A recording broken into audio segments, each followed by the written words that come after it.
Registra un mayor porcentaje de inflación. Según el reporte del índice de precios del consumidor, publicado por el INEC, la inflación en este mes se ubicó en 0,84%. Con eso, el país registra una inflación acumulada en lo que va del año del 2,48%. Alto si se considera que en los primeros 4 meses del 2014 la inflación acumulada fue de 1,83% y en el mes de abril de ese año los precios crecieron apenas en el 0,30%, casi la tercera parte de la inflación de abril 2015. Del 100% del porcentaje de incremento, la división de comidas y bebidas no alcohólicas registra un alza del 43,65%, lo que se puede palpar en los mercados. ¿Qué es lo que ha subido? La cebolla colorada. ¿Qué más?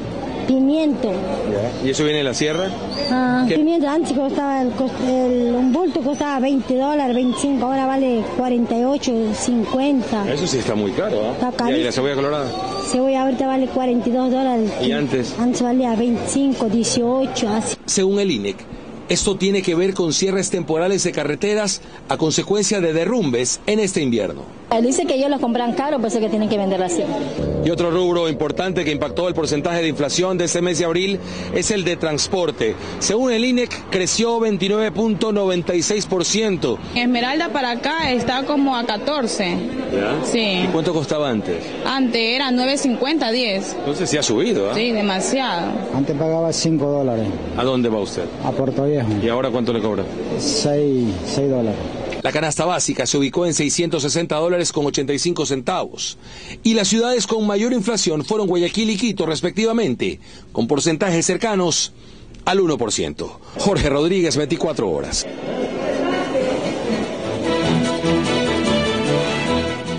Saludamos a esta hora al analista económico Gabriela Calderón. Gracias, Gabriela, por estar con nosotros. ¿Y a qué se debe esta inflación o estos precios subidos? Muchas gracias por la invitación. En realidad esto se discutió desde que se anunciaron las salvaguardias, de que esto iba a tener muchas consecuencias no intencionadas. Se veía pues como una medida para proteger nuestro bolsillo, como nos decían en la propaganda, pero estamos viendo que evidentemente esto hace que suban los precios de manera artificial en la economía. Es válido decir que no podemos esperar una inflación sostenida ni que suba de manera incesante, como vemos en nuestros países hermanos en este populismo latinoamericano, como en Venezuela o Argentina, porque estamos dolarizados.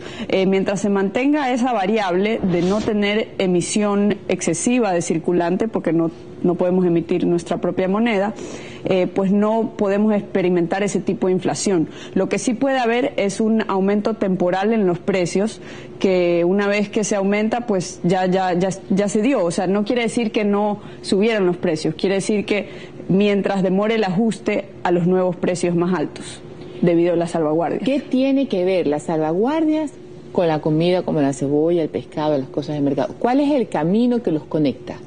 Por supuesto.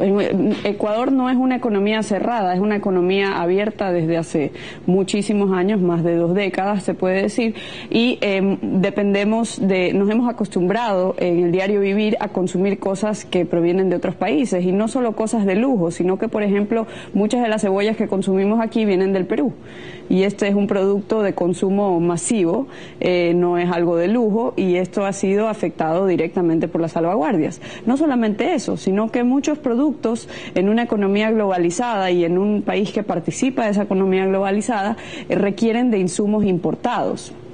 Y eso hace que su costo de producción suba. Por eso hace poco estuve en Colombia y allá se quejan de la depreciación del peso colombiano, porque, por ejemplo, la industria automotriz de ese país depende de CKDs importados, estos kits importados para ensamblar autos, y eso los vuelve menos competitivos a ellos. De manera que estas salvaguardias, al tratar de proteger nuestro bolsillo, no solo nos hacen como consumidores pagar un precio artificialmente más alto, sino que no nos permiten gozar del efecto de sustitución. Cuando usted tiene dólares, usted tiene una moneda que ejerce demanda a nivel mundial. No son como esos billetitos de monopolio, como los de los bolívares fuertes, por ejemplo, que solo sirven dentro del país de Venezuela. Es como que usted esté jugando al juego de tablero, el monopolio. Esos billetitos solo le sirven para pagar con las personas con las que usted está jugando. No le sirven para que no le aceptan esa forma de pago en otro lugar. Nuestros dólares son aceptados a nivel mundial. ¿Y qué significa eso? Que el momento que fluctúa el valor de esa moneda, ya sea para arriba o hacia abajo, nuestra nuestro ingreso no se ve afectado, sino que nosotros sustituimos. Se vuelve, por ejemplo, más barato un auto Ford y se vuelve más caro un auto Subaru, o viceversa. Y podemos realizar esa sustitución, si es que se permite, y no se pone trabas al libre flujo de los productos y servicios, que es lo que no se está permitiendo. Sí, eso iba, porque como entonces no se permite, ¿cuál va a ser entonces el próximo paso? Porque no hay paso a estos... O sea, lo que no se nos está permitiendo es gozar de ese efecto de sustitución. Claro. Porque ¿qué es lo que pasa? Si el dólar se aprecia, es cierto que se vuelve más caro la parte no transable, aquellas cosas que no atraviesan las fronteras. Por ejemplo, se puede volver más caro los servicios de alguien que corta el pelo en Ecuador versus los servicios de alguien que corta el pelo en Colombia. Porque ese tipo de servicios no cruza las fronteras. Pero hay muchas otras cosas, es decir, cada día más en una economía globalizada que sí atraviesan las fronteras. Entonces, por ejemplo, en lugar de beneficiarnos de cebollas más baratas, de uvas más baratas, lo que están haciendo es hacerlas artificialmente más caras. Y no solamente eso, sino que todo este tipo de medidas lo que hacen es encarecer los costos de producción en general, que afectan indirectamente otras cosas.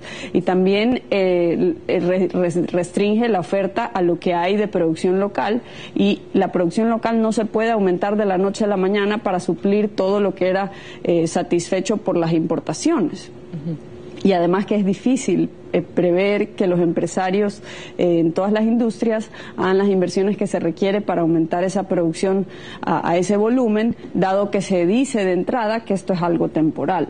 Entonces, esta inflación que tenemos en el mes de abril lo que refleja es los efectos de las salvaguardias, y esto puede seguirse viendo en 2 o 3 meses, porque recordemos que cuando se anunciaron las medidas, las empresas tenían stock dentro del país y pueden haber subido un poco solo para asegurar el costo de reponer ese stock, pero la verdadera subida puede venir cuando tengan que ingresar toda la nueva mercadería, claro, con esos nuevos precios.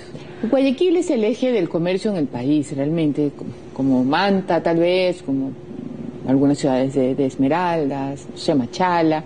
Son como focos intensos de una actividad comercial bastante intensa.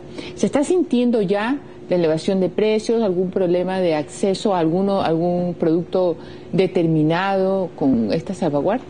Bueno, sí, Guayaquil es una ciudad que vive mucho del comercio, hay muchas empresas instaladas aquí que dependen de manera crucial de las importaciones, y hemos escuchado por eso de múltiples empresas que han tenido que reducir personal, sobre todo las personas que venden. ¿Por qué? Porque si, por ejemplo, una empresa que vende maquinaria para construcción le ponen una salvaguardia del 45% y los vendedores tienen que vender máquinas, pero resulta que a un 45% más ya prácticamente no van a vender muchas máquinas, sino que el negocio se va a trasladar a enfocarse más en venta de repuestos y servicios a las máquinas que ya vendieron anteriormente, pues esa empresa no tiene que hacer con tanto vendedor, y ahí vienen los cortes de personal. Entonces, lo que vemos es que las consecuencias no intencionadas de esto es que se desestimula, se desalienta la economía, porque lo que pasa es que es difícil prever que se realicen inversiones en torno a una política que se anuncia como temporal.